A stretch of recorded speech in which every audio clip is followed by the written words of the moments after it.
Alexa, unti-unti akong nagising sa pagtawag ni Isagani, ngunit pinanatili kong nakapikit ang aking mga mata dala ng antok. You're still asleep. Naramdaman ko ang paglubog ng kama, nahiga siya sa aking likuran, habang nakatagilid naman ako sa pagkakahiga. Pumulupot ang isa niyang braso sa aking baywang. Mas napalukot ako sa pagkakahiga, mas naging komportable sa init na naramdaman kong hatid ng katawan niya. Naramdaman ko ang masuyo niyang paghaplos sa aking pisngi, mula sa likuran. I'm glad you're feeling much better than last night, bumaon ang kanyang mukha sa aking leeg. Unti-unti akong napamulat ng mga mata, nang sobrang bagal niyang nilanghap ang amoy ng aking katawan. Dahil hindi pa ako nakakaligo ngayong araw, ay automatiko kong iniwas ang aking katawan, at bahagyang gumapang palayo sa kanya. Okay. Hinhila niya akong muli pabalik sa katawan niya, saka mahigpit akong niyakap. Did I wake you up? Yes. Napahikab ako. Stop sniffing me. Para kang aso. Why not? I like your natural scent. Hindi pa ako naliligo, isa pa, may period ako ngayon, kaya wag kang dikit ng dikit sakin.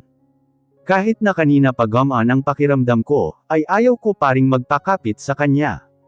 Subalit dahil din nagkaroon ako ngayon, mas napanatag ang loob ko, sa isiping hindi niya ako nabuntis.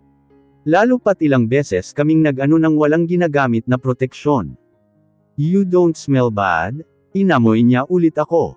Bahagya niyang inangat ang katawan niya, para ibaba ang kanyang ulo sa aking chest, at doon umamoy muli. You're have the strongest scent. Isagani, umalis ka nga. Naghalong hiya at inis ang naramdaman ko sa ginawa niya. Hindi siya nakinig. Sa halip ay tinihaya niya ang katawan ko, para bahagyang ihilig pa ang ulo niya sa aking tiyan.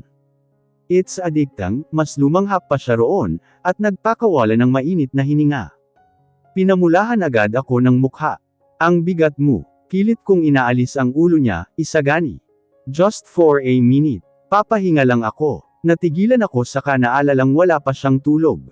Napakalma ako at tumikim. Pwede ka namang magpahinga. Kama mo naman to. Wag lang mismo sa katawan ko. Alright, pagsang-ayon niya. Napahinga ako ng maluwag, at hinintay siyang umalis. Subalit lumipas na ang ilang segundo, ay hindi naman siya kumikilos.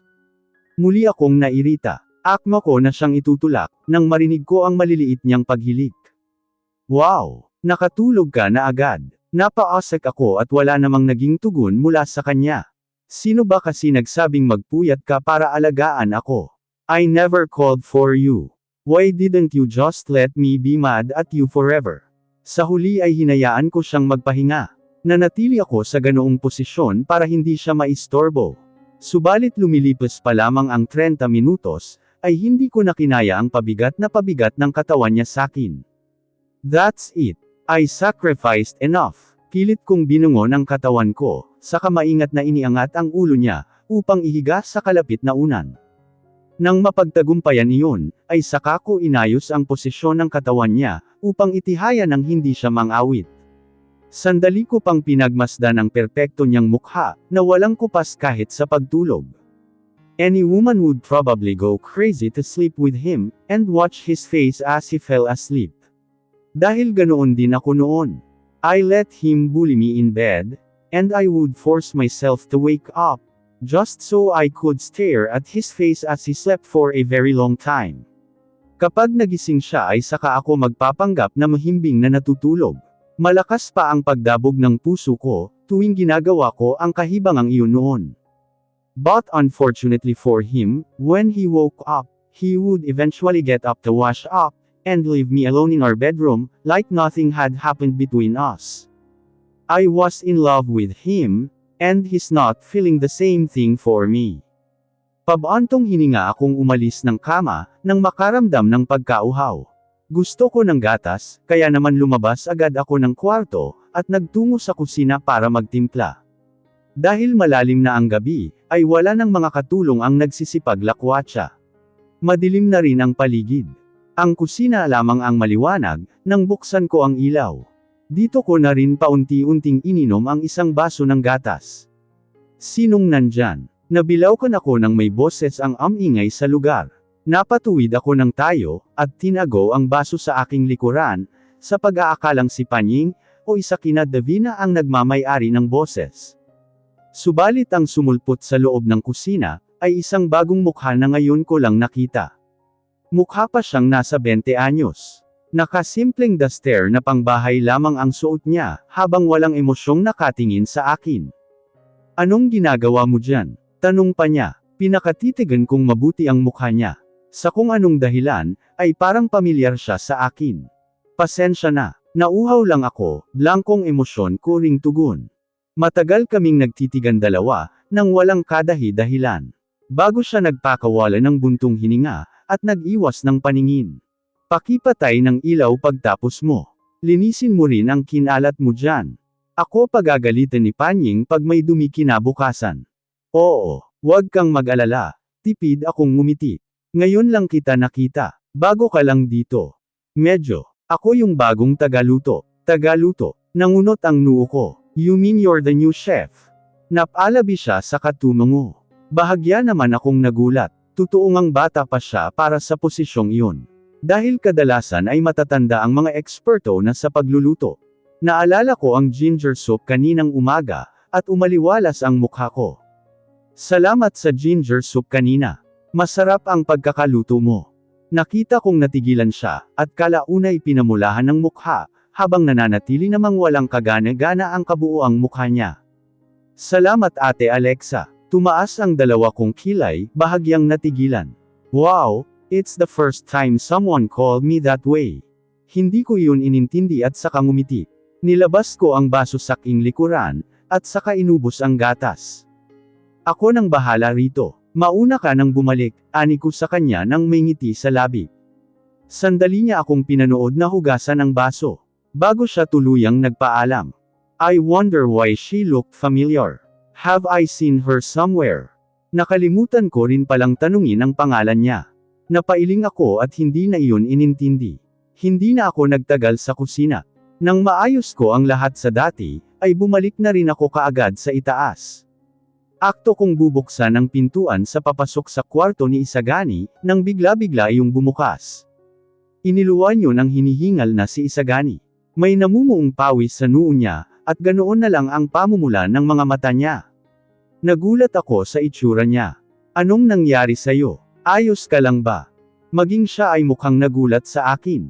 Bigla-bigla siyang yamakap sa akin ng sobrang higpit, na kinapidyo ko pa ng aking hininga. Isagani, ano bang problema? Just where have you been? Para siyang napapagod na napasubsob ang mukha sa leeg ko. Uminom lang ako ng gatas. Para tuloy akong matataranta sa inaasal niya. Bakit ba? Sandaling humigpit ang yakap niya, bago agad na lumuwag. Nothing, it's nothing. Natahimik ako at napaisip ng matagal. Does he think I left again? Napabuntong hininga ako. Wala pala eh. Let's just go back to bed. Matulog na tayo. Don't leave when I fall asleep. Sa higpit ng pagkakayakap niya sa aking katawan, nang mahiga kami sa kama, ay walang tsansa akong makabangon muli. Really, why does it seem like I'm getting through to him, whenever he acts like this? Naging maayos agad ang pakiramdam ko kinabukasan, dahil sa buong araw na pagpapahinga, at sa pagtrato ng maayos sa akin ni Isagani. Kakaibang enerhiya ang taglay ko ngayon. Kahit na sinabihan ako ni Isagani kanina bago siya umalis, na wag kumilos ay nasa mood pa rin ako para maglinis. Habang tinatanggal ko ang alikabok sa sala gamit ang maingay na vacuum, ay hindi ko maiwasan ang hamyuni. Aba, muling nabuhay ang senyorita. Sarkastikong nangasar si Davina sa akin. Gaya ng karaniwan, nakabuntot sa kanya si Baby. May kanya-kanya rin silang hawak na mga panlinis. Dahil nasa mood ako, ay hindi ako nakaramdam ng pagkapikan sa kanila. Davina, dahil macho ka naman, pakitaas nga nitong sofa, para ma-vacuum ko ang loob. Hoy! Nalukot agad ang mukha niya. Kusa siyang napahawak sa magkabila niyang braso. Kakabawi mo lang sa sakit, pero parang gusto mo nang makatikim ulit. May masama ba sa sinabi ko? Napatawa ako. Bibihira lang sa babae ang malakas gaya mo, be thankful. Napikon si Baby, iyangat mo yang sofa mag-isa mo. Huwag mong mautos-utusan si Davina Edi ikaw na lang. Tutal sa laki mong yan, paniguradong madali lang to para sayo. Bruha ka talaga. Guys, sabay-sabay na napabuling ang mga ulo namin sa gawi ni Eza. Pinanood namin siyang nagkakandara pang tumakbo patungo sa kinalalagyan namin. Punong-puno siya ng halo-halong emosyon. Hindi siya mapakilang humarap kina Davina at Baby. Buksan niyo ang TV. Buksan niyo ang TV. Dal iyan niyo. Natatarante niyang pag-uuto sa dalawa. Napakunot naman ang noo ko, saka pinatay ang maingay na vacuum, para makisyoso sa kanila. Ano na naman kayang ganap sa babaeng to na puno ng kasinungalingan? Ano bang nangyayari sa'yo? May pagtataka ring tanong ni Davina sa kanya. Bawal tayong manood ng TV, lalo pa sa oras ng trabaho. Anas pa ni Baby. Ano bang meron? Buksan nyo, importanteng mapanood nyo tong interview. Si Eza na mismo ang hindi mapakaling nagsaksak ng TV, saka walang restriction yung binuksan gamit ang remote. Hoy! Nababaliw ka na. Pag tayo napag-alitan ni Panying dyan. Patayin mo yan Eza. Ano ka ba naman? Bahagya akong lumayo sa kanila, kung sakaling dumating si Panying, at baka madamay ako. Nag-agawa na sila sa remote.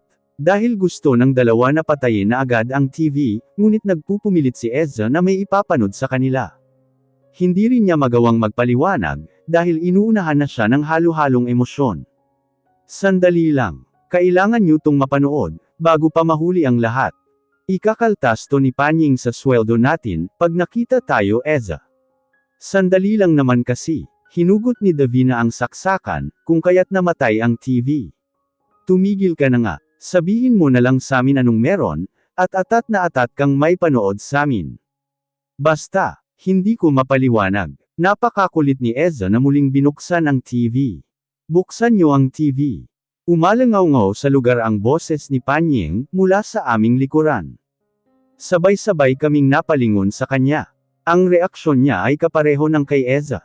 Buksan mo, dali. Inagaw pa niya ang remote na hawak ni Eza, para siya ang magbukas niyon, at maglipat-lipat sa ibang channel. Ano bang nangyayari? Muli akong napaabanti para tingnan ang screen ng television. Naguguluhan kaming tatlo ni Davina at Baby, nang nagsipagdatingan ang ibang mga katulong, at nagkumpulan sa harapan yon. Napuno ng ingay ang lugar. Napakunot ako ng noo at napaseryoso. Tinaasan pa ni Panying ang volume, at naagan yun ang puno kong atensyon. Nang matitigan ko ang screen, ay bumulagta sa akin ang mukha ni Mami Vic. Handa na ba ang lahat ng madla, sa mainit-init at nag-uumapo na pasabog, na naghihintay sa ating lahat? Naroon pa rin ang kasiglahan ng host na iyon, at ang kanyang show. Ang pinagkaiba lamang, ay nalipat sa tanghali ang kanyang oras. Mayroon din kaming closeness na dalawa sa showbiz, dahil ilang beses akong na-feature sa show niya, at nagkakasama kami sa iilang palabas, kung saan gumaganap siya bilang extra.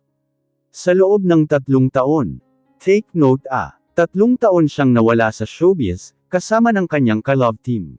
Na hanggang sa ngayon ay naging usap-usapan, kung nasaan na ba nga talaga sila. For the whole 3 years they left us wondering, finally. Masasagot na lahat ng ating mga katanungan. Kaagad na nanlaki ang mga mata ko sa narinig, mula kay Mami Vic sa loob ng screen. Mas lalong nag-ingay ang mga audience. Napuno ng hiyawan at palakpakan. Nakilala siya sa taglay niyang kagwapuhan, at talento sa pagkanta. Sumikat nang makatambal ang isang bitter-anang actress. Bumilis ang naging pagtibok ng aking puso. Napatulala ako sa kanya, kasabay ng paglalim ng aking hininga. Ang nagpakilig sa ating lahat, at pumukaw sa ating puso. Sa angkin niyang talento sa pag-acting, ay talaga namang naakit lahat, hindi lang mga kababaihan, bata o matanda. Let's all welcome. Para akong binuhusan ng malamig na tubig, nang matapat ang camera sa isang banner. Kung saan nakalagay doon ang aking mukha, kasama si Brantley Maxwell. Unti-unti ay pinakita ang pagdating ni Brantley sa stage kasama si Mami Vic, kung saan sila nagyakap ang dalawa. Napaka-presko, walang pagbabago, subalit malaanghel ang paraan ng pagngiti niya ngayon, sa harapan ng mga tao. Naramdaman ko ang panghihina ng aking mga binti. Anumang oras ay bibigay na ako mula sa kinatatayuan. Matapos niya akong marahas, at walang puso na ibenta sa black market, mapapanood ko siya ngayon sa harapan ng screen. Oh my God! Totoo nga ang nakapost sa social media ngayon lang. Shocks! Mag-aartista na ba siya ulit? Si Alexa o. Sari-saring bulungan mula sa mga katulong ang nang ibabaw, bukod sa napakalakas na hiyawan mula sa screen ng TV. Nararamdaman ko ang mga paningin nila na nakatutok sa akin, at kay Brantley pasalit-salit. Tila'y may gusto silang ipahiwatig sa mga tingginang iyon. Naramdaman ko ang pagsiko sa akin ni Davina. Subalit halos hindi na ako makagalaw sa kinatatayuan. Ni hindi ko magalaw ang ulo o mga mata ko. Napako na iyon sa mukha ni Brantley. He looked so perfect, like he never abuses anyone. How can he still smile so innocently and sweetly, after what he did to me? Why? Why is he showing himself again? Anong balak niyang gawin?